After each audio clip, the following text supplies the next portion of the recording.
to this side. Did we have trouble?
Last opportunity to tell you a story in this particular school.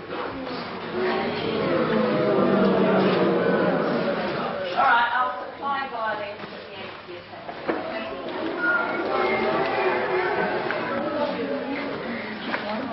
This particular story is called The Last Leaf.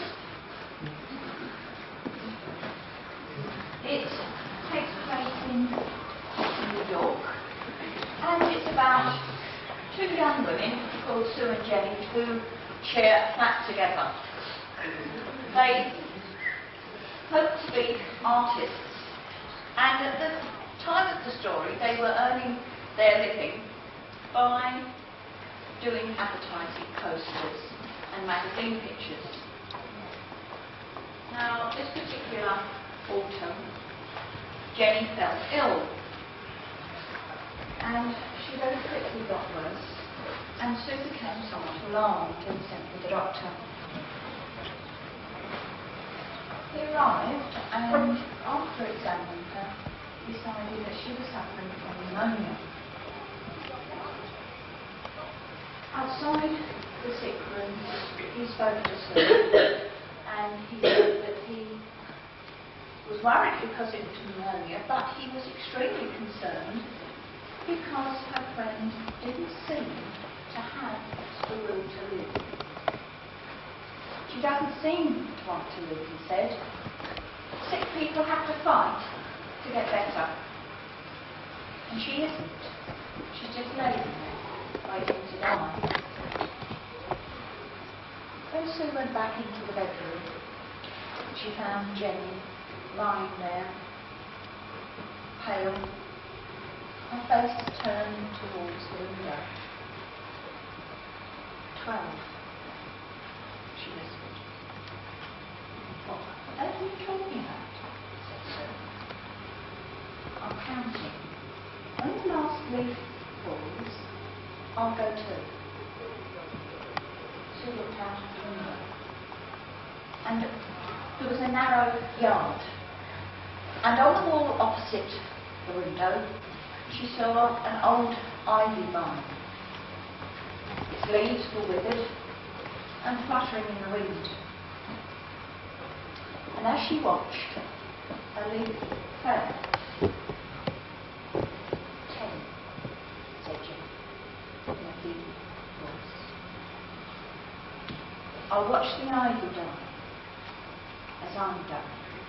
And when the last leaf falls, I'll die too. I've never heard such nonsense, said her friend. But deep inside she was desperately worried. And she could see that the doctor in fact had been right when he said that her friend seemed to have no will to live. Later that day, Sue saw old Mr. Burton. Now, he was a poor painter that lived in the same apartment block And he kept saying that one day he would paint his masterpiece. But he'd been saying it for so many years that no one believed him anymore.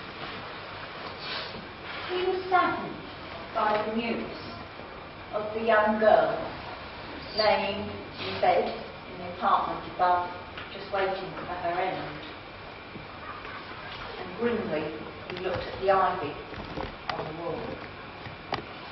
The wind was rising, and the clouds were gathering black in the sky, threatening rain. Darkness was falling. 6 leaves hung bravely to the wall, just 6. Will they still be there in the morning? The old man thought to himself. Next morning, Jenny's first group of words to Sue were, "Pull back the curtains. Let me see beyond." With hands that trembled, her friend drew back the curtains. There was one lid still on the wall. Sue gasped with relief.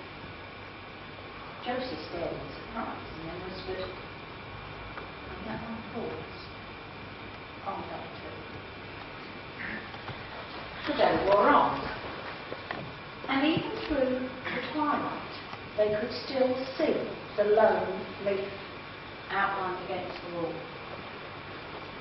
As night fell, Sue was frightened, and she prayed that that last leaf would still cling to the wall, for she knew that her friend meant to die as soon as it fell. When it was light enough the next morning, Jenny asked Sue to draw back the curtain shut again. The frightened girl rose and with a prayer on her lips drew them back. The leaf was still there. Jenny looked at it for a long time in a very puzzled way. Then she said, "Something has made that leaf stay there. I'm sure it stayed there to show me how wrong I've been. How wrong I've been to want to die. So I'm not going to, I'm going to fight." Do you think I might have something? Joyfully, her friend prepared her some soup. She now knew that the danger was over because her friend was going to fight. And once she began to fight, she would live. A few days later, Jenny was sitting up in bed. "Isn't that leaf remarkable?" she said.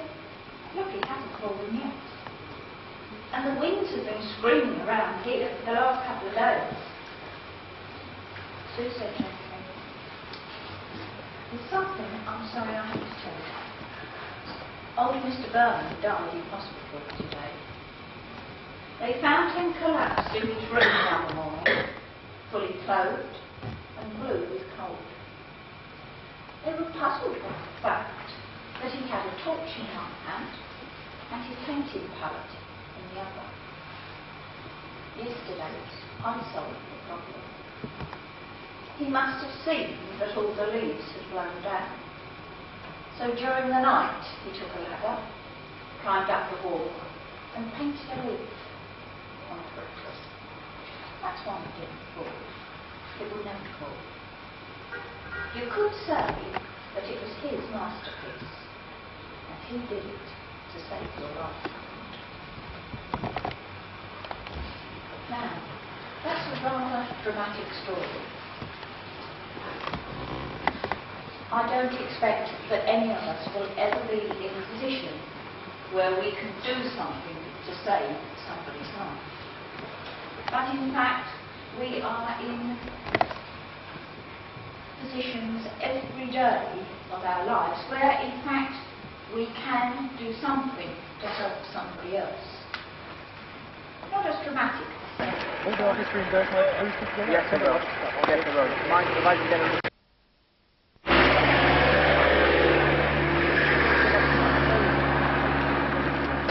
Yes.